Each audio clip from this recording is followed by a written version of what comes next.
Hi, Sharon. Hi, Sam. How's it going? Good. It's good. I'm glad to be here on the other side. Yeah. How is it being on the other side? Do you know what? I've only probably done this 4 times so far in the 2 years that I've started this. But yeah, it feels good. I'm always open to having a chat. How did the others go? Good. Yeah, good. This is going to be better, I'm sure. Of course. Yeah. You know. No pressure. No pressure. No pressure.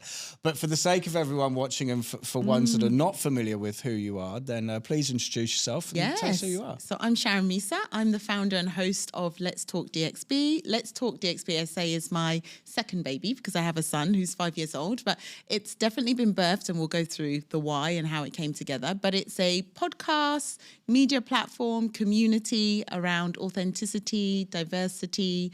I really wanted to create an open and safe space to have real conversations. That's why Let's Talk DXB started. I've been in media, marketing, communications for 16 years, but more on corporate side of things. So I've challenged myself into just like real life conversations, what's happening every day, and being able to support a community. Yeah. Fantastic. Now, with all podcasts, especially yours, everyone says, what were you like at school? And so I've seen you say it to people. Yeah, I've asked people. I don't think anyone's asked me. Let's go all the way back. Yeah. And I was like, I'm going right there. Oh, God, no one's asked me that, Sam, actually. Well, do you know what I do? And we share, we're going to get into this. We share, in fact, actually, sort of to caveat all of this, the thing I love about this the most, we've actually met face to face and listened to each other's voices for the first time about 15 minutes ago. And that is something I haven't done with a guest for a very long time. Normally there's a Zoom or a phone call or something like that where we get to have like a, okay, do you want to do it? What would it be like? And again, this has all gone through Kim. Yes, who helps me, well done, Kim. Thank you. Do you know what I mean? Big up, Kim. Thank you for getting me here. And so I'm just like, really looking forward to finding and exploring everything about you, because I think we share a lot of things in common.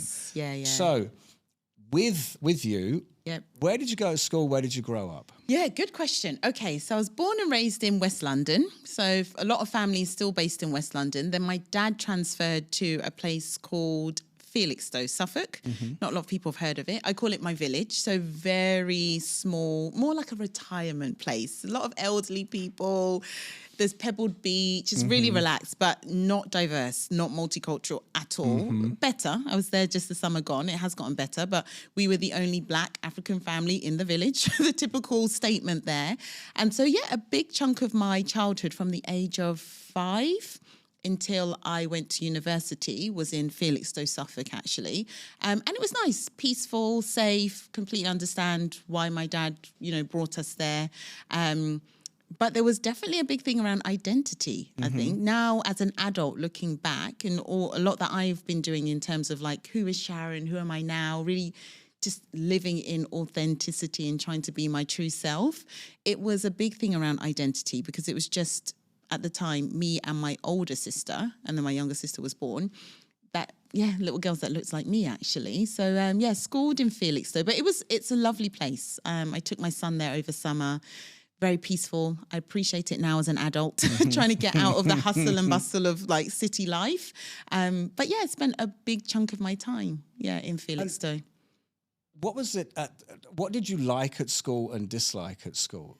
Oh, do you know what? I loved drama in school, but was never allowed to do it. Very strict Ghanaian parents didn't think that was going to make... Because for them, culturally, what is drama? Like, what are you going to do with this career? Like, where would it get you? And my drama teacher was obsessed with me. Languages and like drama, they were like, please let Sharon do this, let her pursue this as she gets older. And they were like, no, she needs to go into the corporate world, stability. Wow.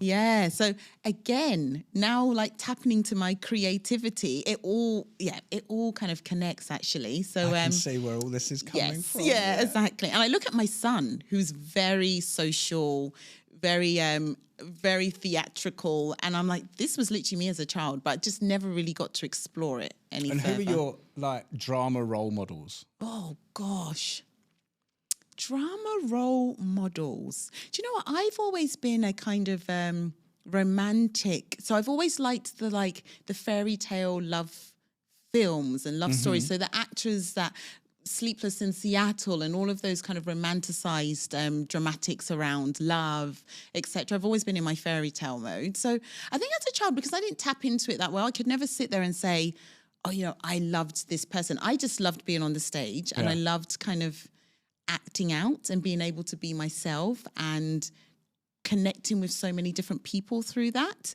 So I think that's probably what I really just enjoyed, but I never really tapped into, I want to be an actor. And it was probably suppressed because my parents didn't want me to do it. So yeah, in terms of like, who was my favorite? I didn't have any of that actually. Can I ask, was the suppression like hard? Like, no, you're not.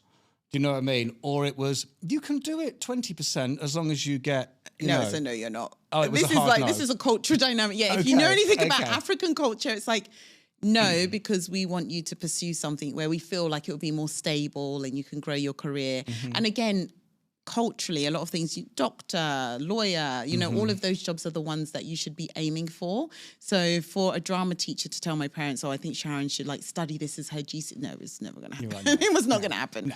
So it's just like, no. And I think I probably just followed that like very sensible. I was quite submissive as a child. So if you tell me to do something, I'm going to do it well. And I really want to please my parents and I didn't rebel at all. So, which is nice. Yeah. You know, because I was about to say there's two types of kids. Yeah. You know, there's like, no, I'm rebelling, I hate you, and that's let me live my life. And then there's no, you know, and that's nice. Yes, it's nice. But as you become an adult, you have to really think about actually, who am I, and what do I want for myself, and where's my voice in all of this, and what do I truly want to explore, which is harder as you get older, right? Because you're now really having to revisit things and tap into things. I think there's, well, I think maybe the human journey is that you spend a lot of time doing what you think you should be doing. Right.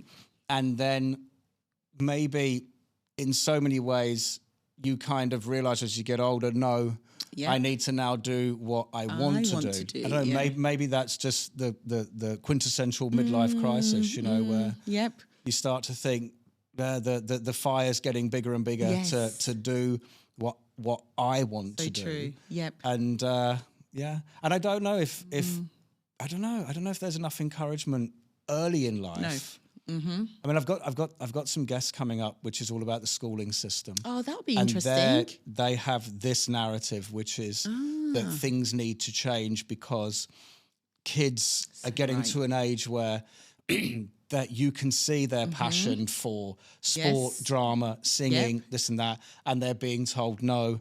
And maybe it's a fear thing. Maybe it's that the chances of making it are so small that you need to, you know, the statement, you have to have a degree. You have to have a degree. You know what I mean? That's literally like, it. Yes. I like saying to people, do you use your degree? No. I'm quite lucky that I have, but still, I feel like I could have been supported a bit more in the creative side of things, actually. I think because I am a creative, I've probably discovered that a lot more through Let's Talk DXB, actually. So, So what did you study in GCSEs? And did you use them? Well, I did business, international business. So up until a point I did, because I studied that in university, and then I pivoted into mastering into marketing, which gets me all the way here.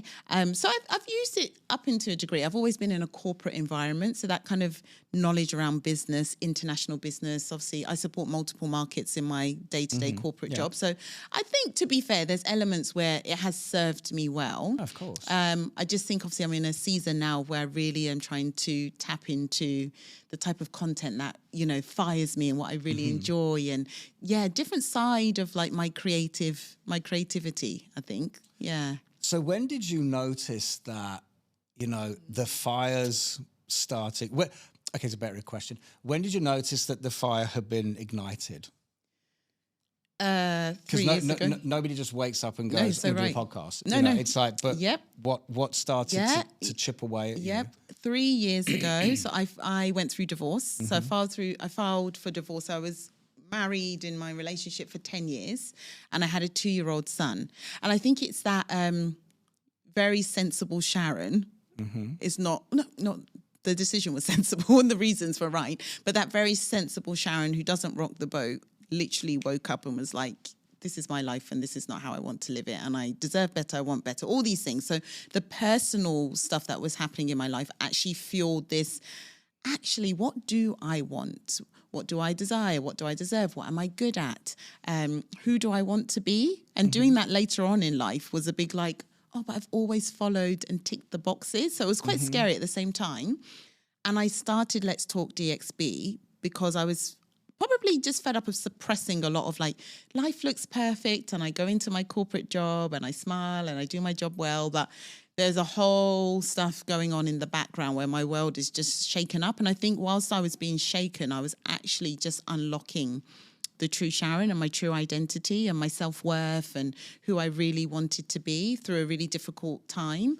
So then I started Let's Talk DXB and I did the first episode, Divorced in Dubai, put myself on the hot seat, and perfect Sharon tick box, all things together, does not talk about problems. So that again was a big like, okay, I'm starting to unravel and really come into myself and be brave, use my voice, basically, use my voice. And that was the first episode. And then from there, I was like, I really enjoy this. I'm good at it. And I love storytelling. Not necessarily my own story. I'm getting better at that. But I love connecting with people. That's why I can walk in a room and not meet anyone and just have a chat for like 2 hours. And be fueled by it as well. And just be like, wow, that guy's really interesting. So I just kept on doing that. And it was a healthy way of me processing my new season and new chapter. And it's just grown from there, actually. I'm very intrigued about people, their upbringing, their childhood. How did they get to this point? What did they go through that they've had to overcome, or what are they still going through as well? And that just ignites me. So I can work a full day, long hours, and come into a studio at 7 p.m. and be like, let's go. On a Monday. On a Monday. So you have a corporate job on a Monday, which everyone hates. Monday morning. And then 7 p.m. you're like, I'm ready now. If you don't mind me asking, I wanted to ask one question about your marriage. Yeah, of course. Which was, did you have was it like a disruptive marriage, a difficult marriage, or was it something where you just had settled into a daily grind and you're just thinking, I just can't do this for the next however long lifetime? Yeah. That's a good. So why divorce? What happened? So I was in I would say very kind of stable marriage. Everything looked good from the outside. Unfortunately, there was a lot of infidelity on my ex-husband's side, which the veil got lifted and I discovered everything. But again, the more sensible Sharon, and I think there were various reasons why I said, no, I'm not doing this, but the more sensible Sharon maybe would have stayed, because how am I filing for divorce? It has to look perfect. I have a son. I don't want to be a single mom. Like all of these like labels that I at the time found quite shameful. But again, that bigger calling, that bigger purpose, and what do I deserve, and what does happiness look like?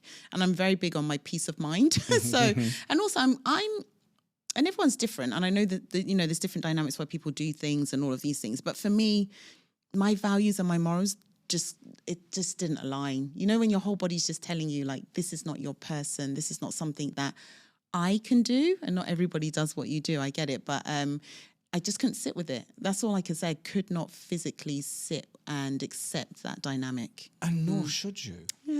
Yeah. But I find it, I mean, I find it, I mean, I divorced last year after a decade. Just two trains going in separate directions. So just separate directions. So that there was nothing, there's nothing dark and devious about it all, which is a blessing, but still very difficult. Yeah, it's still difficult. But I wanted, so I sort of, if I could ask, like, how was the mental conversation about one side's going, no, what will everyone else think, and the other side's going, but how long did that take for you to sort of snap? Oh, I like these questions. Everyone asks me about... No, I like them. Everyone asks me about the divorce, but never this side. Because I just get interested in this stuff because I think that I think that people live in... I believe anyway. Sorry. That, I'm breaking my own rules, right? But people live in a world... We all live inside our own heads. So right. And we all get obsessed with what would everyone else think, And I think there's not enough... there's not enough just simple proof So right. that everyone has the same thoughts, you know? Oh, yep. And so, right. I like to just drill into that a little bit and like just go, that. how long did you sit there and wrestle with yourself before you went, absolutely not? And that's it. And then, do you know the reason I say that? Because I did an episode, I was technically divorced in 6 weeks. Yeah. So if people see that, like, they're like, It you happens didn't quickly. give it time. It happens quickly. Here. Right, exactly. You didn't give it time. Who gets divorced in 6 weeks? How did you process this? Are you sure you made the right? But from the time I found out, I would say I gave myself 2 years of just like, can I do this? And at the time I was expecting my son. So and it was COVID. So I was like, okay, well, I'm just going to deliver safely, God willing, and have my son. And then that will be the next milestone. And then he arrived and I was like, okay, I'm just going to wait for him to get a bit older. He deserves 2 parents. And all you knew that infidelity was occurring. Yes. Well, I knew there was... had occurred. There was, an occasion, but I didn't know the full gravitas. And I think when I knew the full gravitas, it was like, I'm out of here. Because there was always something like, something doesn't feel right. I don't think I'm getting the full story, all of these things. But then I was in my head, I was telling myself, okay, well, maybe I can wait until my son's 5. Then he can experience the 2 of us. It was very much like, we still have to be in this 2-parent household because why would I separate my family and my son won't have a father? And, so I did a lot of that internalizing. And then when I found out the full picture, and I think it was just like, oh, I don't know who I married. I think there was an element of that. And there was probably a bit of fear of like, I need to get out of this because I feel like this is not who I thought I married. And how I desire marriage to be is not how that person desires marriage to be. So there was a lot of internal conversation. Like that 6 weeks it happened suddenly, but there was probably a 2-year process of like, what could this look like? Can I do this by myself? Do I want to do this by myself? Did you confront your ex-husband? Yeah. In terms of once I found out. What was his reaction? I am leading up to a question. Yeah, no. Well, I think what probably drove me to leave is because I didn't get the full picture. And I think the lying to me was the biggest, like, oh, I'm the type, like, if I did something, I can't hide it. I have to be like, Sam, I'm really sorry. This has been weighing on me maybe for a month. I just can't sit with it. Otherwise, yeah. So I was like, this is not my person. I just felt like this is not my person. So and was he like a domineering character? No. No. Okay. Nope. Not at all. Very pleasant, quite introverted, actually. Like I was always the chatty one, social, pushing him to go make friends, socialize, network. So no, nothing like that, actually. So that took me by surprise because his personality didn't match the behavior. So I think, again, that was a bit like, who are you then? What is this about? And obviously he has his things, his reasons, etc. But for me, it was just, that's not who I thought I married, basically. Okay, so then I was like, well, if I knew that this is what you're about and I made the decision to be married to you, that's different. I know what I'm dealing with. I'm always like, tell me what I'm dealing with and I can make a decision. Yeah, that's a very bizarre statement. If I knew you were going to... Well, some people accept it in their, everyone has their reasons. I suppose, yeah. I mean... super bizarre. It depends what they, how they classify their marriage as well and what marriage means to them. And like everyone has their different dynamics. But for me, that's not what I thought I was marrying. So it was quite clear. And I think that one thing I think that happens with divorce to the person that asks for it, which was you and myself as well. And it's terrible. But the thing is that leading up to it, your head's a mess. Yep. Then you do it. Yep. And you're like... Right? Made the decision. But then suddenly that all of that is now transferred onto everybody else. Right. You're now kind of sitting there with the reaction of it all coming at you from all different angles, and then you've almost transferred that mess out onto other people. Correct. So when you seem relaxed and it's all happening rather quickly, people are, I can't believe you were so nonchalant. And you did a podcast and you're talking about it. And you're like, do you know the inside of my head for the last... Exhausted. Leading up to it, exhausted has been the hardest thing I've ever had to do. Right. But once it comes out, you're like, I've said it now. Yes, And then you deal with the fallout. And I intentionally didn't tell many people about what was happening. Again, Sharon, very private, everything's perfect, don't want to talk about it. So I internalized a lot of it. I think when I first found out, very few people, and that's only because my ex-husband actually told some family members. I wasn't even ready to share. So it didn't give me a chance not to tell like my mom or whoever. So when I made that decision, maybe I spoke to about 4 people about it, and we're a big family. I didn't want the external noise. I didn't want the external voices. I didn't want to be convinced to stay in something that I felt was not healthy for me. So then when I did release it, and actually a lot of it came, family members probably found out when they eventually saw the podcast, because I just didn't say anything. There was like, what has happened? And all the questions, and so fast. But no, it's a process, isn't it? And it is that mental battle. Yeah. Because, there were days where I'm like, struggle. I can put up with this. It's okay. And then there's other days I'm like, I don't want to live like this. This is not how I want my marriage to be. This is not what love looks like to me. So, yeah, it's a struggle. So you then, unlike me, you then went and instantly spoke about it on a podcast. Not instantly. I think maybe like a year and a half later. I thought the way you said it as Monday I said it, the following Monday, in the studio. episode 1. Never. No, I needed time. I was in therapy. I did all of the things that I wanted to heal first properly. And I had my son, his name is Zane. So I was like, if I'm going to get through this, I need to lean on the healthiest ways of doing it. So I went straight into therapy. Never done therapy before. Like, probably reasons to we lost my dad in quite a sudden way, and that was grief, but we just kind of got on with it. So there was a lot of probably things, childhood stuff. Who is Sharon? Why am I so submissive? And then I've just rebelled and gotten divorced, and now all of this. So I gave myself a good, probably like a year and a half before I started Let's Talk DXB. And again, I mentioned before the cameras came on, I recorded that just to have a chat with my cousin. And a lot of stuff she didn't know either. Like, her facial expression was like, we talk every day. We're like sisters. And that was Sharon being very private and not open. So, yeah, it was a process. Yeah, it took some time. And how? No, I mean, again, I don't want us to dwell too much on our personal divorces and everything. Yeah.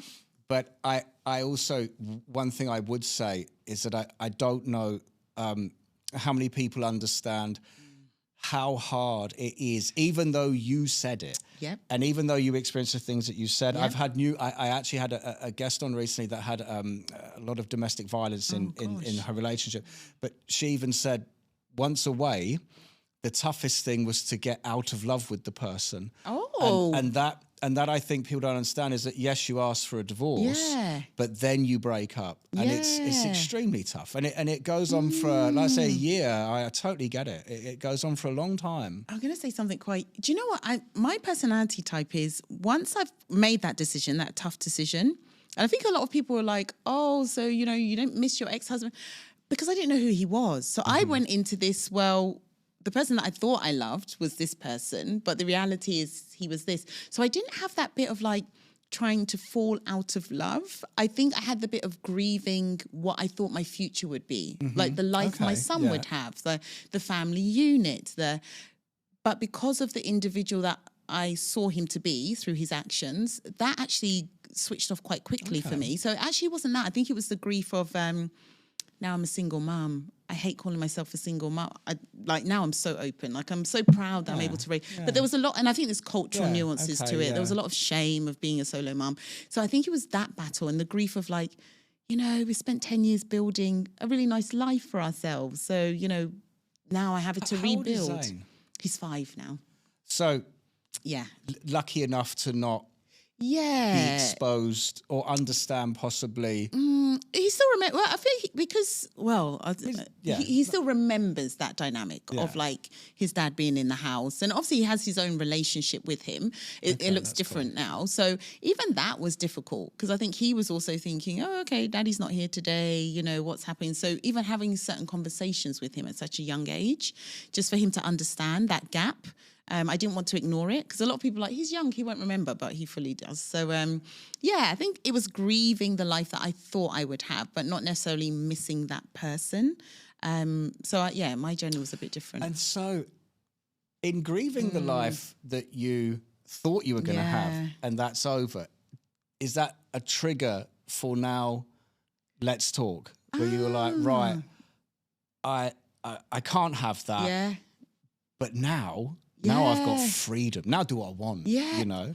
It released me a bit in the sense of like my life, I thought was always had to be a tick box, and doing what I was told to do literally just changed. And that was kind of out of my control in a way. Yes, I filed for divorce, but obviously there was reasons why I filed for divorce.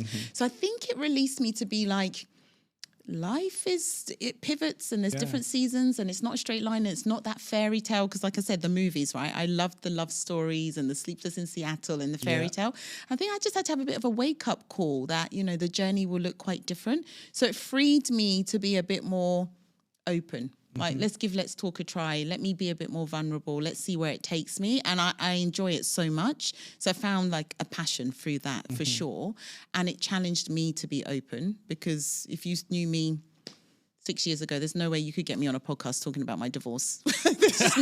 there's no way. Like, no, you don't need to know anything about me in that way. I'll come and talk about my job and my career. Yeah. So it's definitely freed me. Because your actual corporate job is super corporate. Yes. Because it's law. Yes. Yep. And the only reason I raise that is because when you talk about marketing and communications and stuff like that, especially in Dubai, there's a lot of hotels and clubs and F&B and la la la and zhuzhi.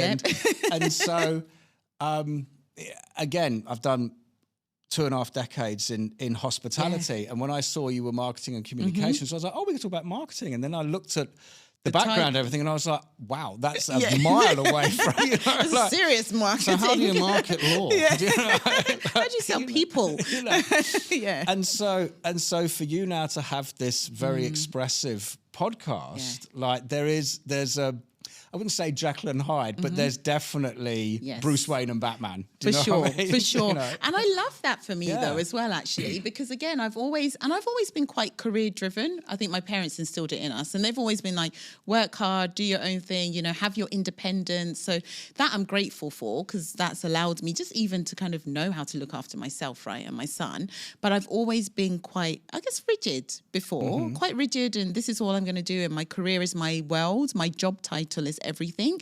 And then when I tapped into Let's Talk, I'm like, no, I've got so many other talents, and you know, I can create content beyond my day job, and I can enjoy it and also challenge, because Let's Talk, like you said, like I started it one-man band. I've got someone that helps me like twice a week, which I'm grateful for, but literally the branding, the everything, you know what goes into it.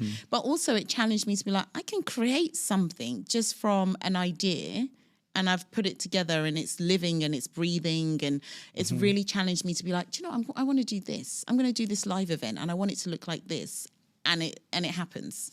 So what was the idea? Behind Let's Talk? Behind Let's Talk, or the structure of it? There wasn't much. It was literally just, I need to talk about what I've gone through without thinking I was going to take it anywhere. I knew I wanted to have a platform eventually that would be open for other people to feel safe, for people to share. And maybe selfishly, it was for me to be like, it's okay if life isn't going well, you know? Like, it's okay to have conversations around that's what job I think people loss. Want to hear. Yeah. Because it's the reality as well, life right? Go well. Yeah. I think maybe that was a bit of selfishness to be like, you know, it's not just your life that's upside down. Stuff happens and you can survive it, or you just have to go through it. Or, you know, it might take you a while to rebuild life, but that's what happens. So I think it just started from a place of like, I'm at boiling point here. I need to release for myself. And when I shared it with a few family members, they're like, I think this is valuable, you know? I think even within our family, we were not talking about other people that had been divorced. No one shares. And then from there, I think just the response. And I've been in Dubai for 13 years, and it's great. I wouldn't have been here this long, but there is very much weekend chat. What brunch did you go to? Oh, what's the latest bar? Have you been to this restaurant? Have you heard of this? And I'm going into the office, I'm like, my world is crumbling. Like, I'm thinking about, how am I going to look after this 2-year-old boy by myself in Dubai? How am I going to get up every morning knowing that I've slept for 3 hours because I can't sleep because it's just all too much.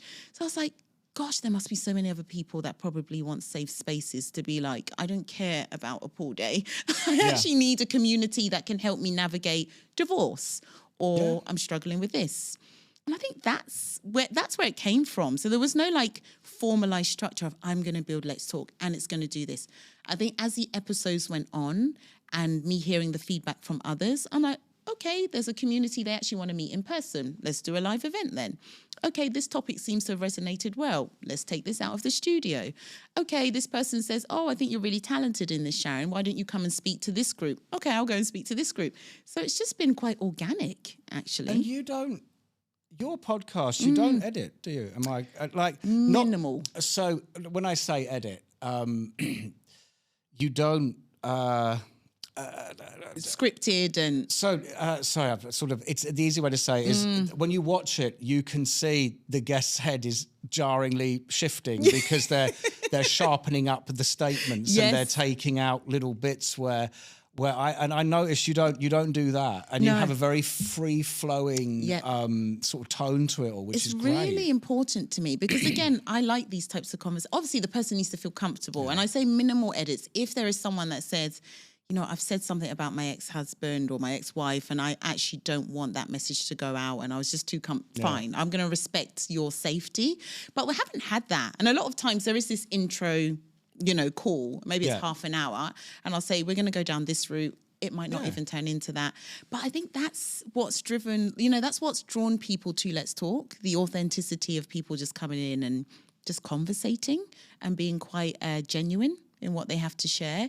So I try not to make it scripted, but I fully appreciate it's not easy for someone to do that. No, I have the biggest love for everyone that sits in on that chair because, but then as you say, I've been turned down a number of times from, I'd say, I'll never name names, but high profile people. I can imagine. And one of them did say, I just can't do it. I need to know, right? If I come on and do it, the company that I work for are going to want to see every question and everything, and you're far too raw. And I was like, oh, that's cool. You know what I mean? I want to be known as that person. Tell everyone. You know what I mean? So I think, but then there's so many people that jump at the chance. Yes. Because I think that people want the authenticity now. They want to be put in a space where they can be seen for who they are, warts and all. Yep.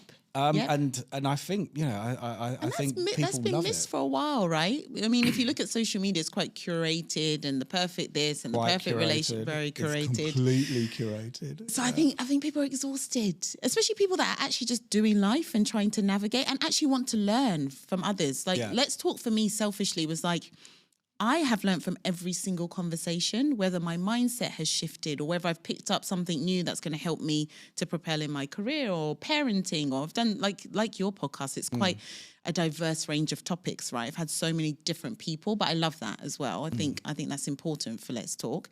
So I think that's what people need, right? To learn from others. When I put out the divorce episode, men and women are like, oh, it's not just me. And I thought it was just me. I'm the only person that has gotten divorced in Dubai or in the world. You know what you just think? Me too. Right. You know what I mean? You're like, it's just me, and everyone else's life is perfect and everyone else's marriages works. So I think people are like, thank you. Because then I feel like seen and heard, and you get it. And so. And I think that when you speak to people that have, you know, built businesses and, you know, like, you don't want to hear the fluff. You know, you don't want to hear the difficult stuff. Yeah. Well, what I think people like to hear is that they're just as effed up as you are, and they still manage to do it. So the thing is, it's like they're doing it. So it's almost like I think that there's people don't see what's happening here, where it's like there is no difference. Between you and them.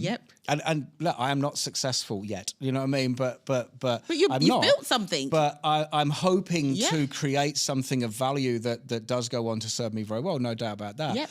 But the biggest thing to get over is that you're just the same as everyone else. You know? So right, actually. And I think that's also motivation for someone else. Like, people might look at me now and they're like, oh, she's gone through divorce and she's flourishing and she's wearing makeup and she's being invited to this. But I'm like, no, you know, I can get up on Monday morning and be like, it feels really heavy. And it's still hard in different ways, right? I've got lots of responsibilities. But if I can do it, so can someone else. Now, I know everyone's weight of what they can carry and what they can manage. Like, someone else might do something, I'll be like, I could not. That's like not me. But there's hope that you can do it, because I'm not more special than anyone else. So I think that also is needed. That message is there. And so who have been some of your favourite guests? Oh gosh, that's hard. Sam, I know. come on. No, I know. But I'm asking. Do you know what I mean? You know, but it's so what have been some of your? Actually, I got a better one before you go and offend all my everyone. relationships. Right. What are your favourite topics? Okay. Like, you've done a lot of mental health, diversity, stuff like this. So what ones have resonated? Do you get the best rewards out of delivering that message? Do you know what? I feel like, I think Eric's one. So Eric, the title was Broke in Dubai. So financially broke, but I think also it's that kind of the mental drain of like not making it, trying. So came to Dubai, not much money, couldn't speak English, that kind of like real hard story that turned into the fairy tale. Maybe that's why I like it. I love the fairy tale. But yeah, it just showed the resilience and that it's possible. Like, he's no different to anybody else, but he's made it. Now, I know there's a lot of people that are still hoping and wanting and trying, but his story of like the adversity that he went through to now have built the brand that he's built, doing all the things that he was doing, I found that really impressive. But I think it was his mindset that impressed me more than anything. Like, the resilience to keep on going in a foreign place and navigate that. So Broke in Dubai was a big one. But I think financially and mentally, he was very vulnerable about his mental state in Dubai and depression and having to kind of navigate not being where he wants to be and all of the challenges. And hearing that from a man as well. I haven't had such vulnerable conversations with men before. So I really appreciated him being brave enough to talk around all of those nuances. There's been so many. Definitely maybe the one I did with my divorce lawyer. Because do you know what's so impressive about... It's a little chuckle there. I nearly said something terrible. Because he's a friend as well, but I've always seen him, and I think also it was seeing a different side to him. So he's a lawyer, but he wrote a book around happiness. I said this before. Okay. And I was like, actually, this guy is so deep. And like, he really thinks about the nuance of like the breakdown of divorce, the mental health, the things that you need to really think about. As a lawyer, you don't expect that you like sign this, do this, this is what the law says, this is what you can. So I really appreciated him sharing beyond like the legalities of getting divorced, but also the wellness side of things. And obviously I've interacted with him a lot, but when he was speaking, I was like, I wish I spoke to you on a different level. Obviously, when you're going through divorce, you have to keep it quite structured. But he really helped in that. Diversity and representation. So I did a great conversation with actually Madeline Mendy and Tenji, and we're just talking about authenticity. So as a Black woman in the corporate environment wearing braids. Now, not everyone's going to get that nuance, but I think it was like, I just love being able to sit there and be like, you get it. You get like the struggles I've had to face, the bias, the racism that's been there, and just having open conversations. So how? Because again, researching you, I thought maybe this conversation would come up, and I wanted to ask. So what did you face in that world? Yeah. And I will be very. Do you know? I'll be very, very clear on this. From my perspective, which is, there are two things, because I was thinking about this. The two things when it comes to racism, this is not virtual signal. I've always found it very, very, very, very weird how people can instantly dislike someone because of something that the other person has no control of. Thanks, Sam. So the thing is, all human beings have two things in common. We all didn't ask to be brought into this world, and we're all going to die, right? Okay. Anything beginning else, and the end, anything else, in the middle, whatever. Anything else in the middle is up for grabs. Yeah. But the thing is that, however, I do understand how you can dislike people because of their behaviour, personality, personality and behaviour. Yeah. So, and again, so the reason I want to ask you about what you face and how it made you feel is because, as a white guy, it's very easy for someone like me to go, I don't know, I never saw any of that. You know what I mean? But then I am not living in that skin, So I'm always very fascinated, and I'm sitting 6 feet away from someone that's really been into this, and I do want to know on camera, which is like, how did it feel, and how did you have to navigate it, and how difficult was it to speak out or say something? Yeah, do you know, I mean, again, if I go back to my childhood, it wasn't Suffolk then. It's better, but where we grew up, we were the only African. I've said this on the podcast before. African family, just me and my sisters. There's 3 girls total, and my parents looked like us, right? So that's all we could identify. So yes, we stood out. And I guess also there's an element of families not seeing a black family in the village before, because it's very much a small village. I think I was quite fortunate that my mum was quite self-aware, because obviously I was born in West London, so multicultural. Our school was so diverse then. So, whereabouts in West London do you live? So near Westbourne Grove. Yeah, I lived in Fulham and Chelsea for the best part of 14 years. Yeah, know it well. Yeah. So, and then moving to somewhere where there's not little girls that look like us, or just any kind of multicultural environment. So my mum was quite self-aware. So she definitely kept on affirming us. I say my mum because she's the more vocal, more tough one of the parents. So she kept on affirming us, kept on making sure that we would comfortably stand up for ourselves, or, vocalize if there was bullying, because that turns into all of these other layers as well. But it was definitely there. And I think it was more, people hadn't seen, girls that looked like me and my sister. So they'll comment on our skin, they'll comment on our hair, they'll comment on our features. I did a conversation about this in terms of identity and beauty. And I think, again, because I wasn't around many young girls, hence why representation for me is very important, that looked like me, I did feel like the odd person out, because it was just me and my sister. So we're the minority, right? So it took me a long time as I became an adult to fully embrace who I am and not have to kind of change who I am, and appreciate my full lips and my nose and, whatever it may have been that I felt a bit like, oh, I don't look like so-and-so. But yeah, I think racism's never fortunate, but I think I had parents that were very aware in terms of the environment they were moving us into, and they made sure in the household they affirmed us and kept our confidence and our courage very much there. So if that was happening, and it did happen, school, usual kids can be really mean in so many different pockets. Yeah. We had the words to at least vocalize and remember who we were and why we were special and why we looked like this and why we were unique. But yeah, it's hard to articulate racism, and sometimes you can go into a room and you can just sense that someone's you can't put words to it all the time. So sometimes it's hard for me to articulate to friends that genuinely want to know, what does that look like? What does that feel? You can feel it, or for some reason you can feel someone feels a bit uneasy around you because you don't look like them, and or they've never interacted with a woman that looks like me. And sometimes it's that unspokenness that's in the room. It's kind of hard to articulate. It's so weird. It's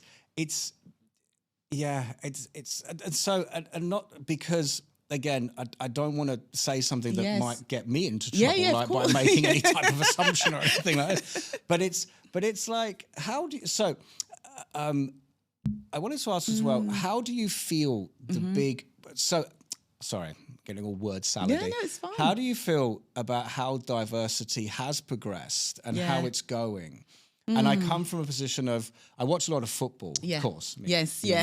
And we had Black Lives Matter and everyone taking the knee, and then they stopped taking the knee.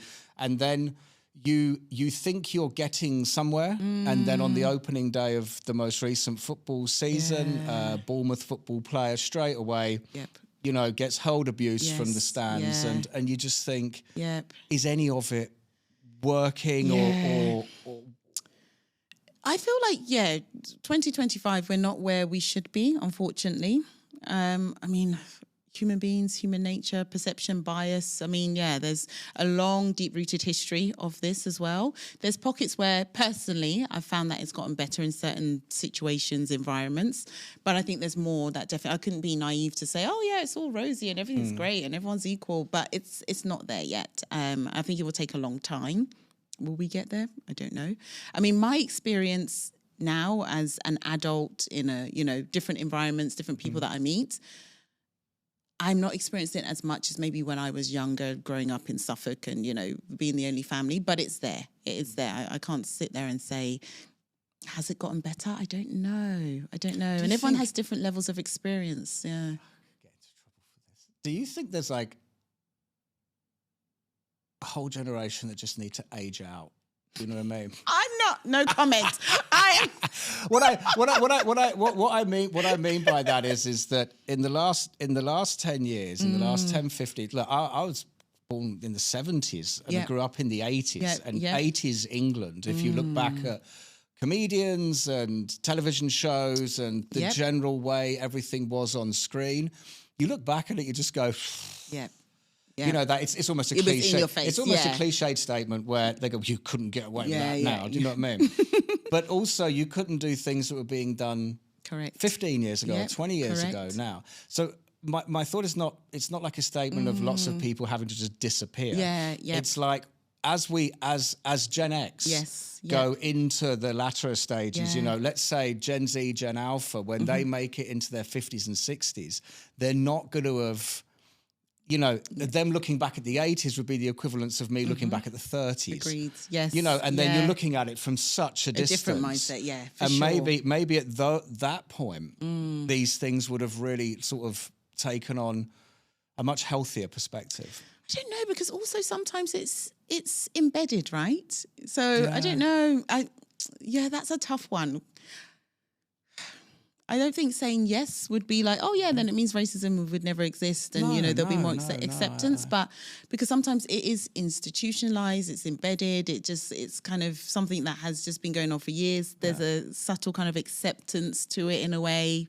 People expect it in a way, which is not the right thing, and I think that's what makes it so difficult to kind of make change as well. It's a topic that. It's a topic that I talk about openly a lot. I mean, some people are very uncomfortable. And only through the years, probably, as I've been able to kind of vocalize I'm talking about my own personal experience. And I don't shy away from that. So I'm talking about what I've experienced in terms of like diversity, representation, racism. But yeah, it's a topic that I think we just need to have more of these like open conversations. Why are people like uncomfortable talking about it? Yeah, because I guess it's something that we ideally, we shouldn't have to talk about it. And we shouldn't have to. Yeah. And I think maybe that's the reality of like, it's weird that this is something that still exists, but it does. And until we have these, because I'm very comfortable. You seem very comfortable at open conversation. Until we can get to a place where people actually genuinely want to understand what's going on. Why is it this? Why is it that her skin is brown, or her skin is a shade of X, or his skin is this? That has caused all of this. But yeah, not everyone wants to have those conversations. And this will be my final sort of thing, but I think a really good question for people is what exactly is it you don't like? Yeah. And I think that that could stop many people in their tracks, and they'll go, and then you get some silly, they've always been like that, and it's like, well, no, because that's you. That's you. Just feeding into what you're that's not your own opinion. Agreed. You've just vomited out something that you've been brought up with, maybe, or you and all your friends, whatever. Yep. But the question is like, okay, what is it about that? Yes. Yeah. What is it? You know, that's a good point, actually. Hopefully, we'll see where that goes. Sam, this is heavy for a Monday night. Oh dear. No, but you know what? I'm really glad we spoke about it. Yeah, of course. 100%. So you're doing live shows because we don't have that much time left. Yeah, because we could go on for hours. Yeah, I know. But so you've decided to now go, like I say, you said it once. I think you're doing another one. You've got another one coming up. Is that right? Hopefully, yeah. I need to. Kim. The planning needs to start. Yes, there should be another one. But so, what's it like going like live? Oh, like, I love describe where are you doing this, and how many people are watching you? So I've done live events in person. So the first one was like the milestone 1 year of Let's Talk DXB. And I had a lot of people saying, oh, I'd love to come on. Obviously, I can't host everybody and all of these things. And I just thought, you know what? I think there's more of a community beyond the podcast content. And it was a bit of I've survived a year of like personal life stuff, and a year of Let's Talk, and I've kept it going. So I did the first one in Alcoos, actually, and I thought, we'll get maybe like 25 people together and we'll have a conversation around some of the topics that seems to be doing quite well from the recorded content. And it was like 100 people, the first one. And it was ticketed just to be able to cover the costs. And I really wanted to make it special. So it was a beautiful venue. There was like canapes and, everything. Amazing. Yeah, it was it was a celebration. Yeah. So I was like, oh, okay. And the conversation went on for over 2 hours. Like it went over, people stayed after. I was like, okay, this is more of a community beyond the podcast.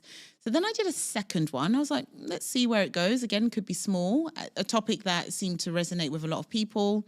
We had about 70 people, 60, 70.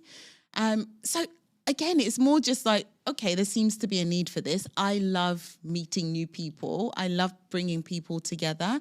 It's something I'm very passionate about. So organically, I was like, okay, let's do a third one. That was a lot smaller, but I did that intentionally because I think I wanted a space for people to feel comfortable to share. It was about kind of self-love, healing, you know, everyone kind of sharing their own journeys similar to mine.